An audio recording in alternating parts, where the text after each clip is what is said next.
Hey everybody, Greg Christiansen here. As you notice, I've got an empty chair. I don't have a partner in crime today. Anik is out of the country, so he's doing other things. He said, why don't you take care of it? So I'm having to do so. So today we're going to go through a short podcast session. I'm going to talk about the top 5 things you need to look at in 2025 for advertising and marketing practice. I just got off doing a live question and answer session this morning, and these questions were most relevant, and that's what I want to go through today. So when you're out there engaging in marketing, these are the 5 things you need to look at. Number one, always my number one, especially if your offer is an earnings type offer, you need to make sure that you are following the rules as it relates to earnings claims. Now, a lot of my clients don't use earnings claims at all in their advertisements, but if you're using something that talks about how much money people can make when they use your service or product, you need to make sure you're following these rules. There are 2 types of earnings claims that are out there. First type of earnings claims is an express earnings claims, telling people that they're going to make a certain amount of money within a certain period of time can create the wrong impression if your clients don't make that type of money, right? So if you say, hey, if you join our system, you're going to make $10,000 in 30 days, but nobody in your group, none of your clients are making that, that's a misrepresentation. That's a violation.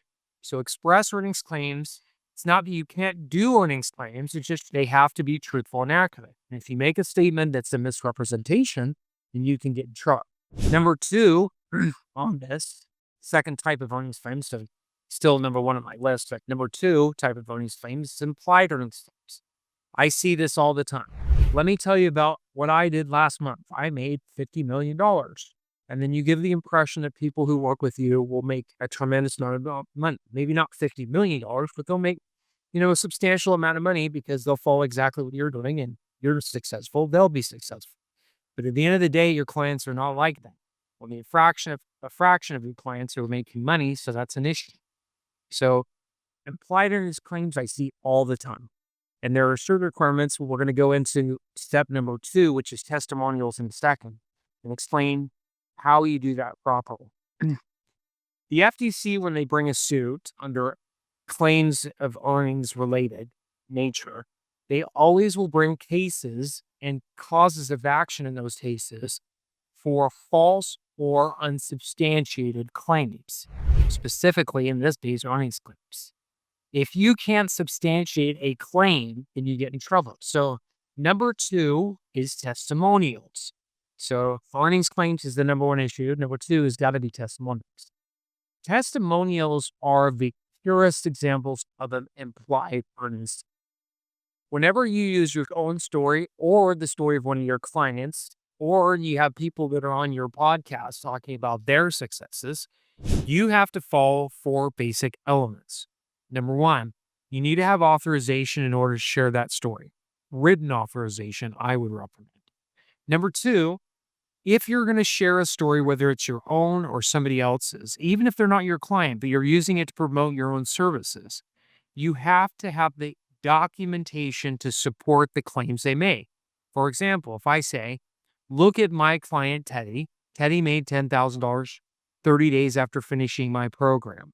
You couldn't just say that. You'd have to go to Teddy and get bank records and credit card statements and tangible documents that if you provided those to an independent third party, they could independently from their statement say, Teddy made $10,000 these 30 days. And if you don't have that retained in your possession, because as soon as you use that story to promote your product and service, you own it. If you don't have that documentation, then you violate the act. You violate the testimonial and endorsement guidelines the FTC has out there. So you have to have substantiated claims. When you have that substantiation before you make the claim in your advertisement. You can't just go backwards and say, oh, listen, I'll get it now. Doesn't work that way. You have to have it before, because if you don't know, you can't testify that claim was accurate when you made it, then you're in violation. And if you find out later that it wasn't accurate, you're in trouble. So number 1 for testimonials release. Number 2, substantiation. Now Number 3 is the most difficult, right? Clients all the time is like, Greg, this is true. Why can't I use it? Yeah, your one client ever made $1 million in 90 days, but none of your clients have ever done $1,000 in 90 days. So how can you use this? Because it's not typical. So you have to make sure whatever statements you're using represent the typical nature of the product and service and deliverable that you're actually giving. And if you fail to do that, then you're violating the act. You're creating misrepresentation. You're using an outlier. You're saying, hey, look at Joe. This is typical, but it's not typical. It's not part of what the client should expect to have. And lastly, say you get a release, you have substantiation, it's a typical story. You have to use a proper release or disclosure that has to be proximate and predominant to the actual claim being made. What does that mean? If it's a written testimonial, then you have to be able to see and read the disclosure when you're reading the testimonial. If it's an oral audio testimonial, you have to either view it as a subtitle to be able to review that, or you say it orally. Hey, everybody, I'm going to share with you this information. Just understand that this may not be typical. The background education and application of the strategies we're sharing with you may be different from yours. This is an example, not a guarantee of success, and your results most likely will vary. So you have a proper disclosure that's there if you meet all elements. They are not or, nor. They're and am. You have to have all 4 elements to use testimonials. So, which leads me into top issue number 3 for 2025, net impression. One of the reasons you can't use testimonials without all these requirements is because what the commission will look at, or any other regulatory bodies, is when you're conveying a message in your advertisement and it conveys an impression upon the client that they're going to do something that you're really not going to provide. For example, if you say, hey, look at Bill. Bill finished our course 30 days ago and made $10,000, but nobody's ever done that. Well, looking at that testimonial and the way that you've presented it, it makes me feel like everybody that's gone through your program or service has done that. And so I should be able to do that too. If you create the wrong net impression by the advertisement claim, then you're in trouble. And this is the issue that I tell most of the time for clients. You have to make sure that your front-end advertisement is in line with your back-end fulfillment. And if you promise somebody or create an impression that they're going to make money tomorrow, but in actuality, all you're providing is training and there's no guarantee that you could ever guarantee that they would make money tomorrow, then there's too much of a gap and you're going to get in trouble for that. So number 3 on the top 5 list for this year in 2025, net impression. Number 4, you better make sure that you're in line with the new click-to-refund rules that the FTC applied just last month.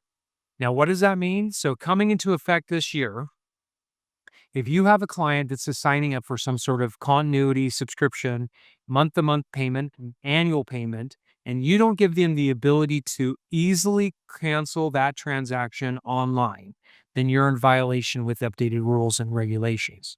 So what my clients are generally doing right now is if they have a subscription or continuity program, they have a link on their website that says, need to cancel your subscription? Click here.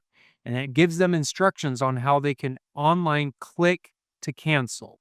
So if you're offering a subscription or a month-to-month payment continuity program, and you don't have this, starting 2025, it's going to be a lay-down win for the FTC. So make sure you got that. So issue number 4 for 2025, click to cancel. Issue number 5, the last one I'm seeing a ton of already for this year, value stacking. That's the process of saying, hey, look at this program. It's generally $5,000, but if you buy today, it's $99. But you've never sold the program for $5,000. You've never even gotten close to sending it for $5,000. You've just said, that seems like a reasonable amount to charge for this, even though you've never charged it, right? It's like selling a home. What's the value of a home? Well, you don't really know until you actually sell it. So if you haven't sold a course for the amount of money you say it was worth, then don't advertise and that you're slashing it. Now, I have clients that do discounts. They'll be like, you really do sell it for $5,000, but for this month, we're going to discount it. You can do that, but you have to have had sold it predominantly for that. I remember you can't say I sold it to my sister one time and she bought it and then I refunded her and it's never no. It's got to be a standard course and operation of your business. So we're going to recap. We have 5 issues today. These are the top 5 you've got to look at for 2025. Number 1 is earnings claims. Make sure that you've got that in place.